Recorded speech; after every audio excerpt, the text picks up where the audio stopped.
So I want to, starting to prepare for the Passover holiday. And because it's the new month of Nisan, I want to read a few stories. A couple is two. Let's see what we got. A Jew in Curacao. I grew up in Curacao by Ellie Groisman. I grew up in Curacao, a Caribbean island that's part of the Netherlands Antilles. I should know how to say that. Antilles. There was no Jewish schools on the island at the time, and I attended a Protestant school. I had a very difficult time at the school. Although I was brought up in a non-observant household, I stubbornly refused to participate in the religious services and classes that were part of the school curriculum. Non-Jewish students picked daily fights with me, and I even felt my teachers and school principal were taking their side. When I reached 7th grade, things were coming to a head. Life was not getting easier. On the contrary, fights were more prevalent than ever and more vicious. My relations with the school principal became more and more hostile. I started skipping school, spent my days playing golf at a nearby golf club, returning to the school grounds in time to meet my father, who drove me home every day. One day, the principal called my father into his office to find out why I hadn't been in school the past few weeks. Meeting me as usual that day after school hours, my father asked, "How was school today?" I replied, "Same as always." My father said, "Did you go to school today, last week, 2 weeks ago?" Not wanting to lie, I admitted I had not. My father gave me a choice: either give in and do as all the other boys do, or leave school and go to work with him and work hard every day. I didn't think long. I walked into the principal's office, put my textbooks on the principal's desk, and ran back out to my father. Warning letters started to arrive at our home stating the law that all minors must attend school. My family's relations with the community also began to sour as a result. My father was terribly upset about my situation, but he didn't know a way out. One night he had a dream. He saw himself near the age of 3 before his upsharnish sitting on his grandmother's lap. She was saying to him, "Liava," Russian is my love. "Anytime you're in trouble, Liavu. The one who can help you is the Lubavitcher Rebbe." That was the first time he'd ever heard of the Rebbe. The next morning, my father went to his shul, a small, unobtrusive building near his home. He asked the caretaker to unlock the door for him and went over to the Aron HaKodesh, the Ark. He poured his heart out to God and turned to leave. On a January day in 1984, Rabbi Moshe Kartlarski, assistant to Rabbi Hadakov, the Rebbe's senior secretary, received a telephone call at home from Rabbi Hadakov. "Wash your hands," instructed Rabbi Hadakov, using a code term cluing in Rabbi Kartlarski that the Rebbe was on the line listening. "The Rebbe wants you to go to Curacao immediately." When the Rebbe tells the chassid to act, he does not ask questions. He asks Rabbi Kartlarski,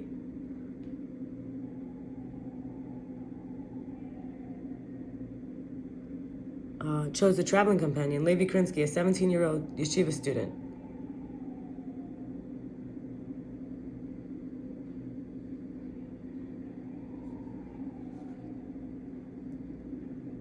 Wonder if that's my neighbor, my mom's neighbor when I was growing up in my teenage years. 1984, he was 17, so 17 plus 16 is 32. 32 plus 23, he's 55. It could be him. Anyway, they both took part, and I actually have been to Curacao. They both took the next flight to Curacao. Arriving at the airport, not knowing where to go, what to do, they hailed a taxi requesting to be taken to the synagogue. Taxi drivers in Curacao are used to such requests, and they usually comply by driving to the largest synagogue in the island, renowned as the oldest synagogue in the Western Hemisphere, Mikveh Israel Emmanuel. This synagogue, in which services are conducted only in Shabbat, functions also as a museum throughout the week. It boasts a unique feature: the floor is covered with white sand, possibly because its founders, who escaped the Inquisition, covered the steps leading to their house of prayer in Portugal with sand in order to hide the sound of their footsteps. This taxi driver, however, took Rabbi Kartlarski not to Mikveh Israel Emmanuel, but to a small neighborhood shul. As the taxi pulled up to the door, Rabbi Kartlarski saw a man leaving the building. Thinking that this man would be a convenient source of information about the local Jewish community, he approached him and said, "We are sent here by the Lubavitcher Rebbe. We want to know the Jewish people here. We're staying at the Plaza Hotel. Can you come and tell us about the local community?" The man, who was none other than my father, just walking out the shul, nearly fainted. My father told Rabbi Kartlarski about our family's plight, introduced me to him. My first question to Rabbi Kartlarski was, "Are you allowed to defend yourself if someone comes up and punches you?" I had formed an impression from the movies and TV shows I'd seen about the Holocaust that Jews were weak and didn't fight back when attacked. Rabbi Kartlarski responded, "You make sure you defend yourself and do such damage they won't come back to you." I thought this rabbi was cool. Rabbi Kartlarski invited me to go to New York and attend Camp Gan Israel in Catskills that summer and later to yeshiva that started in September. This was the answer to my prayers, and I accepted the offer immediately. I would like to thank the Rebbe for caring about me and my family. Caring for me and my family, we should all take his example on how one should care for a fellow Jew. It doesn't have to be a Jew in far off Curacao. It could be someone right around the corner. Surely by following the Rebbe's example, we'll all merit the revelation of Mashiach. And then there's a letter here from the Lubavitcher Rebbe in Mr. Chaim Yosef Greisman, greetings and blessings. It's a letter to Curacao. I was pleased to receive your regards to our esteemed mutual friends. I must, however, take exception to you referring to yourself as a small Jew from Curacao. There is surely no need to emphasize to you at length that every Jew, man or woman, has a nefesh elokis, which is a part of godliness above, as explained in the Tanya, beginning of chapter 2. Thus, there is no such thing as a small Jew, and a Jew must never underestimate his or her tremendous potential. With approach of the Yom Tov Pesach, I take this opportunity of extending you my prayerful wishes that the festival of our freedom bring you and yours true freedom. Freedom from anxiety, material and spiritual, from anything which might distract from serving God wholeheartedly and with joy, and to carry over this freedom and joy into the whole year. Wishing you and yours a kosher and happy Pesach. And this is actually written 3rd of Nisan, which was like yesterday, because I think today would be the 4th of Nisan. Or no. Yeah, I think I'm recording this on the 4th of Nisan I missed a video on the 2nd of Nisan. Actually, this video goes back to I missed a video on the 2nd of Nisan. Yesterday was the 3rd of Nisan. Yesterday, the 3rd of Nisan. This video, wow, that's what I'm trying to say. This video I'm recording is from the 3rd of Nisan. I thought, I wanted to do like meditation and art, which I did in the last video. And I may record one more meditation video before moving over to the materials that are written that I was going to share like I used to on this channel. And even though people seem to like everything, I'm thinking I might mix it up. I think I might do some videos of this or that or the other. I think it's all important. And sometimes it's important to learn the details and the words, but sometimes the practices or reading from other things. Anyway, there's a second story here, or a second piece here. How Moses saved Egyptian civilization. You can find Ramses II today in a museum, in a history book, or a college course. There he lies, a perfectly still mummy, long dead and terribly irrelevant. There is one place, however, you can find him alive and kicking. At a Passover Seder, so alive, people are still celebrating their escape from his clutches. Let's start with his language. In the books of Exodus and Numbers, linguists count 381 instances of words borrowed from the ancient Egyptian, with 450 more throughout the rest of the Hebrew Bible. Words for such common items as a cup, a pole, a box, linen, as well as standard measurements. The suffixes of several of these words indicate that they could only have been from the era leading up to Ramses II, precisely where tradition would place the Exodus.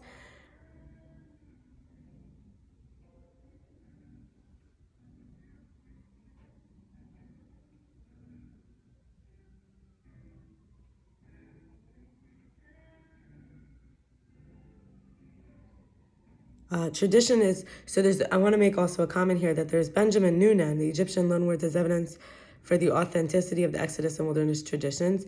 In chapter 3 says that there's other cultures in the same region like Ammon and Moab, which if you trace back as Abraham's nephew Lot's descendants, which it indicates that those cultures have negligible amounts of Egyptian loanwords, clear evidence that the Hebrews were there in Egypt and brought these words with them. Anyway, so tradition is quite candid about these borrowings. The Midrash of Rabbi Tanchuma notes that the first word of the 10 Commandments is an Egyptian loanword. Anochi is a Hebraized adaptation of the Egyptian Anuk, meaning I. What about technology and culture? Well, in their sojourn through the Sinai Peninsula, the Israelites were instructed to construct a modular, dismantleable, portable tabernacle. The design appears quite ingenious even today. A wooden framework, gold-plated, fitted together with tenons, external and internal rods, grounded and capped with socket joints. The tapestry and furnishings were also elaborate, intricate, and luxurious. Obviously, such intricate work required skilled and experienced craftsmanship. But then, what were the Israelites occupied in before leaving Egypt? They were building storage cities for power. So we find every man whose heart inspired him applying those same skills he learned while crafting the palaces of the Pharaohs to fashion a sanctuary for the one invisible God of heaven and earth. While the wise-hearted women are spinning yarn and goat hair and perhaps taking part in the tapestries and embroidery as well. Yet some will ask, what is ancient Egypt doing in our holy books and sacred spaces? Wouldn't you expect a divine teaching to be taught exclusively within the purity of a divine language? So 200 years before Carl Jung and his students composed Man and His Symbols, Rabbi Dovber, the Maggid of Mizrach in 18th century Ukraine, delved deep into the mystery of metaphor and the human subconscious. Indeed, Jung's quoted as stating that the Hasidic Rabbi Ber from Mizrach, whom they called the Great Maggid, anticipated his entire psychology. He received knowledge of the Great Maggid from a student and colleague, Eric Newman, And he was fascinated with Martin Buber's retelling of Hasidic lore. He came to believe Hasidism held the key to the resolution of the Jewish spiritual crisis and the rerouting of the Jews. After emigrating to what was then Palestine, he penned 2 volumes called The Roots of Jewish Consciousness, one subtitled Revelation and Apocalypse, and 2 subtitled Hasidism. Both were translated and published only recently. Anyway, so that the Maggid looked at the Exodus narrative, he saw it in the appropriation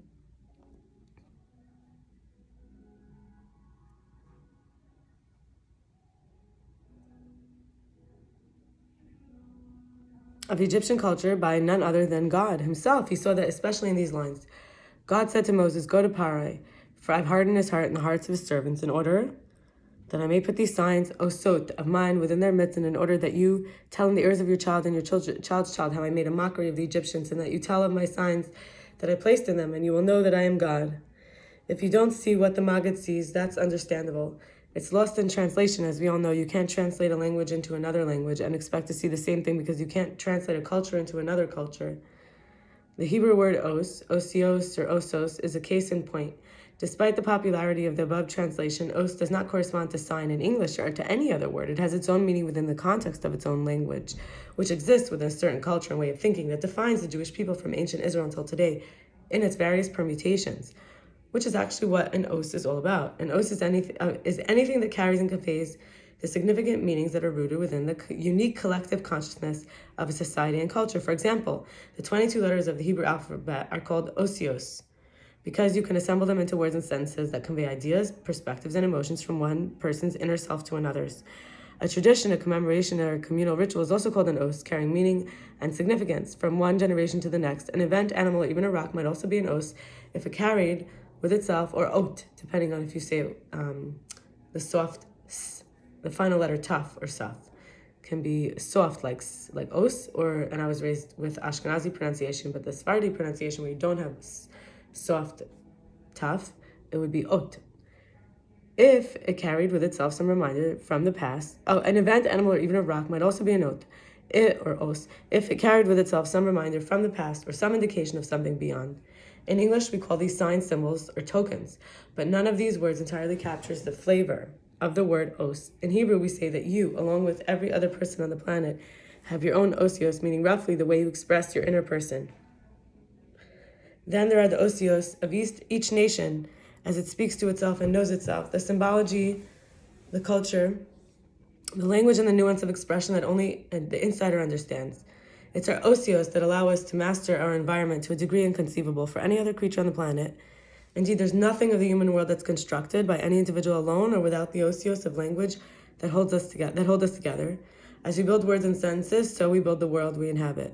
Indeed, when the Genesis narrative describes how God blew into Adam his own breath and the human being became a living soul, the Hasidic translation of Onkelos reads that as the human being became a speaking spirit with osios, the human being became imitatio Dei, in the image of God, a creator and master of his own world. From where does this astonishing power of osios emerge? The traditional narrative upon which the Maggid based his commentary is that the universe is itself generated by the primordial form of osios, intentional iterations of a holy, transcendent creator.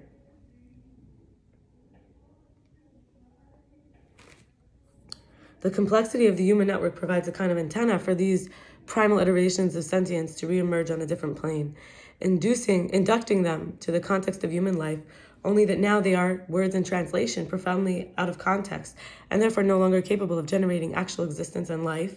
Indeed, it's upon these osios civilizations are built, empires reign, and societies organize themselves into their idiosyncratic structures.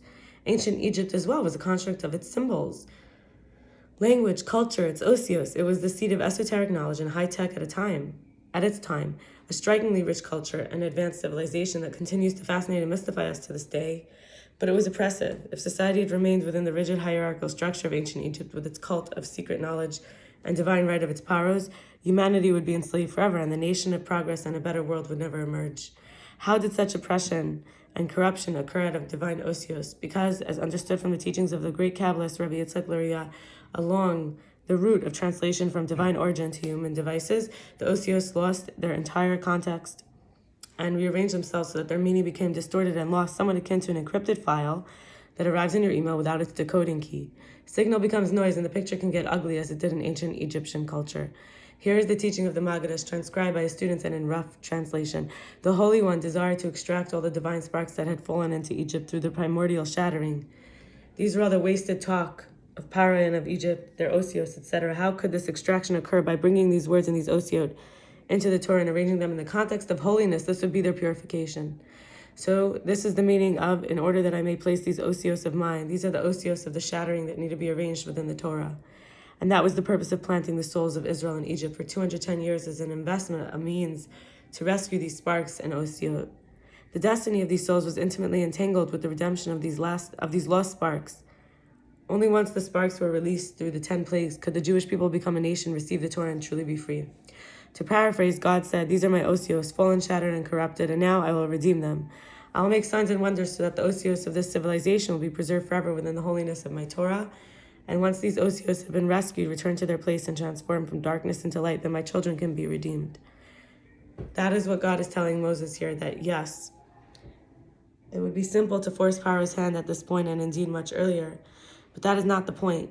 The objective is to rescue these signs, the wasted osiot of Egypt, and induct them into Torah, reconnecting them with their divine origin. And along with the osiot came the gold, silver, bronze, and fine garments of Egypt, along with the skills and crafts we learned while working in their land. That became a mishkan, a sanctuary for the divine presence among the children of Israel. It seems that our original question bespeaks a misconception of Torah. Torah is not an alien voice from beyond beckoning us to abandon the suffering of our earthly realm and rise toward a higher, more sublime and divine world. Rather, Torah is a voice of healing, repair, reconnection. It says there's no need to leave your place, for God is everywhere. Stay where you are and reveal that all is truly divine. Every culture, every work of art, every beautiful song, every magnificent structure created by humankind contained within its divine voice. In each land where Jews arrive, they assimilate those elements of the local culture that do not conflict with the Torah and bring them into Torah. In their everyday activities, in their interactions with the rest of the population, in their study of Torah, in their celebration of its holidays, and all this and more, they return the lost osios of creation to their original context. Each of us has our particular lost osios, which our soul has come to this world to rescue. For one, they may be in the world of commerce. For another, in some form of music that can uplift the soul. For another, in drama, technology, or in sciences, or some other profession or hobby. By now, it's hard to imagine a land or a nation where Torah has not had its impact. We have gathered all the sparks necessary. Now it's time for God to take us out of this final exile, along with all his lost sparks, and along with all the inhabitants of the world. The world will be the way it was meant to be, and we will know we have done our part in its creation. This is a third story now. Let me just drink some water.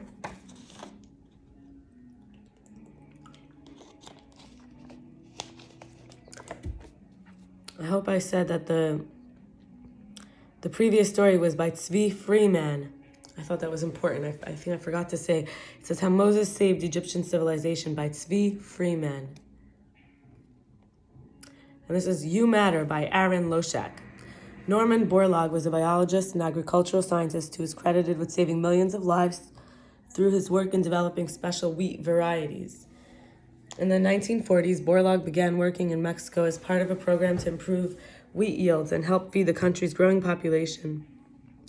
Borlaug and his team were eventually able to develop high-yield, disease-resistant varieties that could grow in assorted conditions. These varieties were then introduced to farmers in other parts of the world, including India and Pakistan, where they helped transform agriculture and improve food security. Borlaug's work is credited with helping to prevent famines in several countries and is estimated to have saved millions of lives. He was awarded the Nobel Peace Prize in 1970 for his contributions to global food security. In a 1997 article in The Atlantic, Forgotten Benefactor of Humanity, Greg Easterbrook claims that the form of agriculture that Borlaug preaches may have prevented 1 billion deaths. It's not every day that what began as a small experiment in a forgotten field somewhere will yield results that eventually save 1 billion lives, but it is every day that the small things that we do, the people we touch, have an outsized impact far more than we often know. In the Haftorah read on the final day of Passover, the prophet Isaiah speaks glowingly of the future redemption. One of the events he describes as the ingathering of the exiles, that moment when God will return every Jew to the land of Israel. And it shall come to pass that on that day, God shall acquire, this is Isaiah 11 and 12. And it shall come to pass on that day, God shall acquire the rest of his people that will remain from Assyria and from Egypt, and shall gather the lost of Israel and the scattered ones of Judah, shall gather from the four corners of the earth. It's an exciting prospect. Imagine every Jew, no matter where they live, no matter how remote or disconnected, will be wished away in a flash and brought to the Messianic utopia. How incredible will that be? But what does that have to do with me and with you right now? What will happen in the future is lovely, but what are we to make of that day in New York, Johannesburg, Malmo, and Lima? Here's a thought. If you pause and think about this idea for even half a second, it's quite odd. Why, after all, would God bother to gather every single Jew? In another verse, Isaiah movingly describes how you shall be gathered one by one, O children of Israel, as if God will sweep the globe and personally pluck out every last member of the tribe. But why? What would be so bad if Moshe in the Appalachian Mountains or Naomi in Patagonia were left behind? The simple answer is yes, it would be terrible. In God's eyes, every single Jewish person is integral to the redemptive process. If it's not literally every member, redemption cannot and will not take place. It's as simple as that. No Jew left behind. There's a quote, I will handpick each of you one by one and bring you back. Right? It sends forth a dramatic message. You matter, regardless of how trivial, insignificant, or remote you may think you are, you still matter. When the day of our nation's long-awaited redemption arrives, the entire process will hang in balance until God knocks on your cabin, plucks you out, and brings you back to the promised land. The message of the ingathering of the exiles for all of us right here and right now is that we matter, and very much so. You may think you're on a remote island, and whatever you do has no consequence, but God begs to differ. Remember the prophet's clarion call, you shall be gathered one by one, O children of Israel. That includes you, yes, tiny little you. Everyone else in the world will have to wait until you're ready to come along, and then you'll wait for the next person. Go ahead and feel good about yourself, good about the fact that God is ready to put the entire project on hold until you're on board, and then go and spread the word. Do you know another Jew living nearby, or do you have a Jewish friend who also thinks they're the only one on the hilltop, island, or neighborhood? Let them know that they're special in God's eyes, and that the future redemption will come only when they sign up.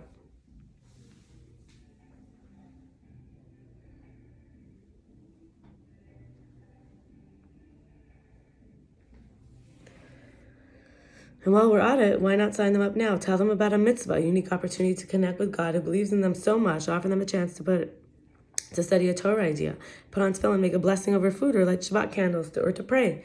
Any of the above is a gateway, a thread that connects us with God who bestows each of us with meaning, purpose, and endless value. The future redemption knocks at our door every day. It's telling me, you and everyone else, you're too important to be left behind. One more story. It's called The Maggid and the Man Without Matzah by Hillel Baron. The evening before Passover is a busy one. Besides the countless tasks needed to prepare for the joyous Passover holiday, that evening is a time when Jews all over search their homes for any remnant of leaven, chametz, which are carefully collected and burned the next morning. On that day, the great Rabbi Dover, the Maggid of Mizrich, would typically pray the evening service quickly so he could begin the great mitzvah of cleaning his home of chametz as soon as possible. One year, though, he prayed with great fervor for several hours, almost like it was Yom Kippur. Afterward, he secluded himself in his room for a long time, deep in thought. The Maggid students were perplexed and waited anxiously for the Maggid to leave his room to perform the mitzvah of the night.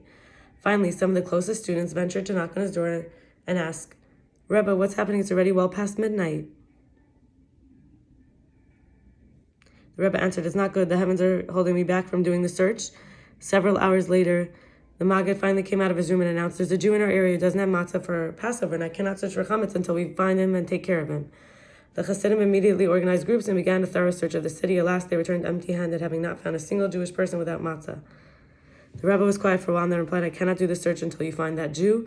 Look far and wide, even outside the city. Finally, they succeeded. Two Hasidim had made their way to a tiny village and found the only Jew in the hamlet. When they woke him up and asked him if he had matzah, he let out a great sigh and told them the story. A tailor by trade, he would save his extra money to give to those in need. Every year before Pesach, he would come to the city and contribute a respectable sum to the Maggid to distribute among the needy, and he would personally also distribute funds to help others obtain their needs for the holiday. This year, though, he's bedridden for many months, and all his savings disappeared to the extent that it was already the eve of Passover, and he had absolutely nothing with which to celebrate Pesach, not even matzah. Much to his surprise, the Hasidim began laughing with relief and insisted he come with them to the Maggid. As soon as the tailor arrived, the Maggid gave him a warm welcome, handed him a large sum of money to buy holiday provisions for himself and to distribute to others, as was his custom. Then, at long last and with great joy, the Maggid proceeded to perform the search for chametz together with his students.